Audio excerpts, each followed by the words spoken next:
Corona की तीसरी लहर को तमाम आशंकाएं जताई जा रही है। इस पर एम्स के निर्देशक डॉक्टर रणदीप गुलेरिया ने काफी सुकून भरी जानकारी दी।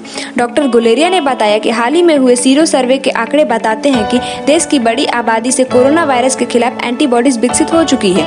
इसका मतलब यह है कि इन लोगों को संभावित तीसरी लहर से काफी हद तक सुरक्षित माना जा सकता है। डॉक्टर गुलेरिया ने कहा कि कोरोना की तीसरी लहर को लेकर ज्यादा परेशान होने की आवश्यकता नहीं है। हम उम्मीद कर रहे हैं कि यह लहर पिछली लहरों की तुलना में कम प्रभावशाली होगी। डॉक्टर गुलेरिया का बयान Indian council of medical research (ICMR) द्वारा किए गए चौथे राष्ट्रीय कोविड सीरो सर्वेक्षण पर आधारित है, जिससे बताया गया है कि भारत की 2/3 आबादी में कोरोना वायरस के खिलाफ एंटीबॉडीज विकसित हो चुकी है।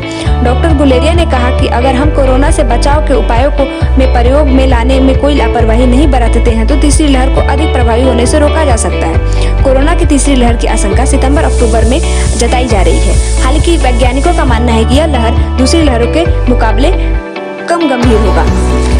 राज्यों ने दूसरी लहर के दौरान लगे लॉकडाउन को धीरे धीरे खत्म कर दिया है। लोग फिर से घरों से बाहर निकलने लगे हैं। इस समय अगर हम कोविड से बचाव के नियमों को लेकर सतर्क रहते हैं तो तीसरी लहर को ज्यादा प्रभावी होने से रोका जा सकता है। कोरोना से बचाव के उपायों को लेकर की गई लापरवाही भारी पड़ सकती है।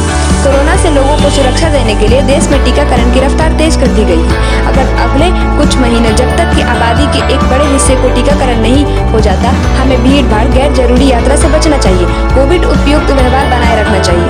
अगर इन बातों का गंभीरता से पालन किया जाए तो न सिर्फ कोरोना की तीसरी लहर में देरी की जा सकती है, साथ ही इसे आक्रामक रूप लेने से भी रोका जा सकता है। हालांकि अभी भी 1/3 आबादी यानी करीब 40 करोड़ लोगों में एंटीबॉडीज नहीं पाई गई है, जिसका यह मतलब है कि इन लोगों में कोरोना की तीसरी लहर का खतरा बना हुआ है। जिन राज्यों में लोगों में कोरोना के खिलाफ एंटीबॉडीज नहीं विकसित हो पाई है, उन्हें विशेष सावधानी बरतने की आवश्यकता है।